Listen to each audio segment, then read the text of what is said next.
Hi hello नमस्कार. आज आपण बनवणार आहोत भरलेली कारली. त्यासाठी मी इथे 7 कारली घेतलेली आहेत. त्यांना स्वच्छ धुवून घेतलेलं आहे. आता आपण या कारलींचा मागचा आणि पुढचा भाग कट करून घेऊ आणि मधून त्याला एक काप देऊ. अशा पद्धतीने मी बाकीचेही कारल्यांना कट करून घेते.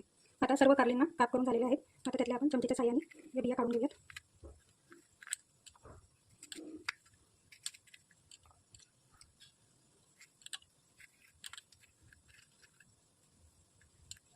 अशा पद्धतीने मी सर्व कारल्यांच्या बिया काढून घेते. सर्वांच्या बिया काढून झालेल्या आहेत.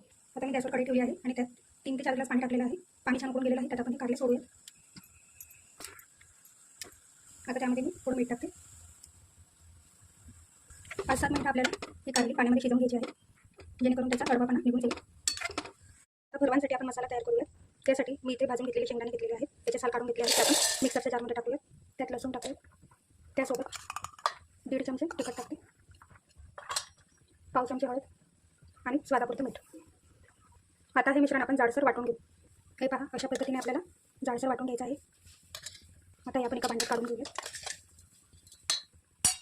आता यामध्ये आपण बारीक चिरलेली कोथिंबीर टाकूया. त्यातच आता थोडंसं आपण तेल टाकूया, साधारण 1 चमचे. आता हे आपण मिक्स करून घेऊ. हाताच्या साहाय्यानेच मी छान प्रकारे मिक्स करून घेते. मसाला छान मिक्स झालेला आहे. एकीकडे कारली पण छान शिजून गेलेली आहे. हे बघा, आपण चेक करूया. छान प्रकारे शिजून गेलेलं आहे. आता मी गॅस बंद करते. यांना आपण काढून घेऊया, जेणेकरून त्यांचं पाणी अतिरिक्त पाणी निघून जाईल.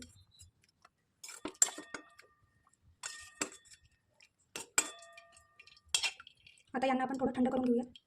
आता एक एक करून आपण या कारल्यांमध्ये हा मसाला करून घेऊया.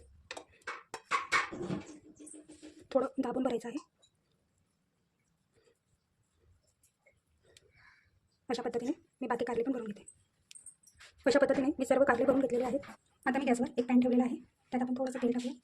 सगळीकडे तेल पसरून घेऊ. तेल गरम झालेलं आहे. त्यामध्ये आपण एक एक करून या पद्धतीने कारले ठेवूया. हलकेसे आपल्याला दोन्ही बाजूने शालो फ्राय करून घ्यायचे आहे. कारली आपण आधी शिजवून घेतलेली आहे, त्यामुळे 2 ते 3 मिनिटं लागतील. आता यांना आपण पलटी करूया.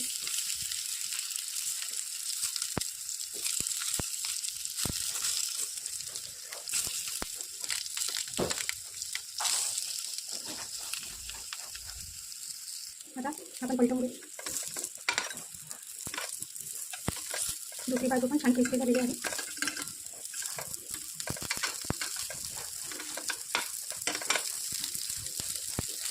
आता मी गॅस बंद करते. तयार आहे भरलेली कारली. घरी नक्की ट्राय करा.